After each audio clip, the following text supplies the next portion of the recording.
কতদিন বলেছিলাম একটা গঙ্গাসাগর সেতু করে দাও, বলতে বলতে আমার মুখ শুকিয়ে গেছে। ওই বিরোধী দলের নেতা হিন্দু ধর্মের পথপ্রদর্শক একবারও বলেছিলেন কেন্দ্রীয় সরকারকে গঙ্গাসাগর সেতুটা করা উচিত গঙ্গাসাগরের স্বার্থে? না, করেননি। আমরা সেতুটা করছি, এই বাজেটেও তার জন্য 500 কোটি টাকা রাখা হয়েছে এবং 4 লেন রাস্তা সহ সেতু হচ্ছে, যেটা 1500 কোটি টাকা খরচা হবে, ডিক্লেয়ার হয়ে গেছে। জগন্নাথ ধাম কি বললেন বাবু? যে বাবু বকবক করতে ভালোবাসেন, বকবক বাবু কি বললেন? যেদিন ওটা হবে আমি সেদিন সব ঘেরাও করে বসে থাকবো।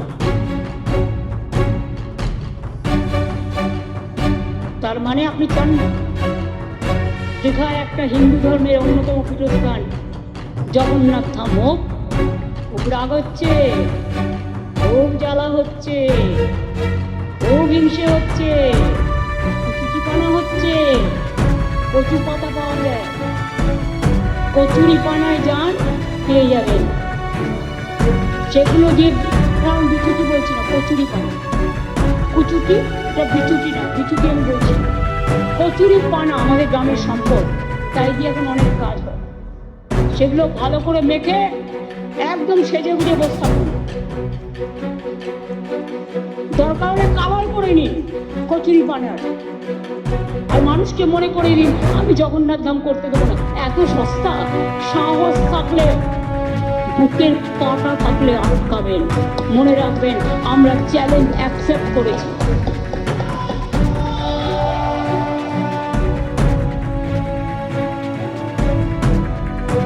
আমি মুসলিম লীগ।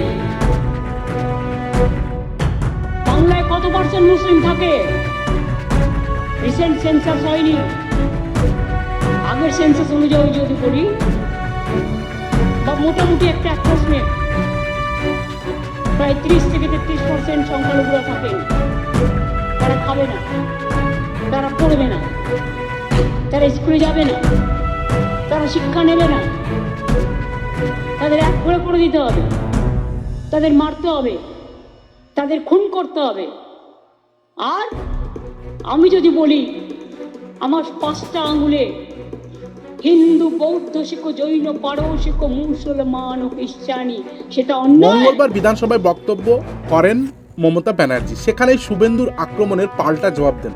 মমতা বলেন যে বক্তব্য করার আগে আঘাত করা, ঘৃণার ভাষণ দেওয়া, সাম্প্রদায়িক উস্কানি, অশান্তি যোগান দেওয়া, এই ধরনের কথা বলা কিন্তু উচিত নয়। বিধানসভায় অনেক জনপ্রতিনিধি আছে যারা কেউ হিন্দু, কেউ মুসলিম, কেউ খ্রিস্টান, কেউ শিখ, কেউ আদিবাসী, কেউ তপশিল, কেউ রাজবংশী।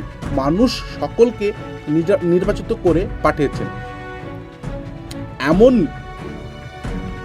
এমন কি হলো যে একটা ধর্মকে বিক্রি করে খাচ্ছেন আপনারা? মমতা জানিয়েছেন তিনি কখনোই ধর্ম, জাত, সম্প্রদায়, গোষ্ঠী নিয়ে কথা বলেন না, কিন্তু আজ বলতে বাধ্য হচ্ছেন তিনিও ব্রাহ্মণ পরিবারের মেয়ে, কিন্তু কাউকে ঘৃণা করতে শেখেননি। নিজের বাবার কথা উল্লেখ করেন মমতা ব্যানার্জি। আমার বাবা স্বাধীনতা সংগ্রামী ছিলেন, 40-42 বছর বয়সে মারা যান তিনি। আমরা তখন খুব ছোট ছিলাম, কিন্তু তার মধ্যেই সকলকে ভালোবাসার শিক্ষা পেয়েছিলাম। আমাকে 50টা গালাগালি দিন, গায়ে লাগবে না, কিন্তু ভাগাভাগির চেষ্টা বরদাস্ত করব না। কিন্তু আমার আত্মসমর্পণ লাগে। শুভেন্দুর আক্রমণের জবাবে মমতা আরো বলেন, আমি না হিন্দু ধর্মকে তাচ্ছিল্য করছি, না মুসলিম ধর্মকে তাচ্ছিল্য করছি। এই জীবনে আমাকে এইসব শুনতে হবে? জম্মু ও কাশ্মীর বাংলাদেশের সঙ্গীদের সঙ্গে না কি সম্পর্ক আমার? প্রমাণ করতে পারলে মুখ্যমন্ত্রী ছেড়ে দেবেন মমতা ব্যানার্জি বা বন্দ্যোপাধ্যায়।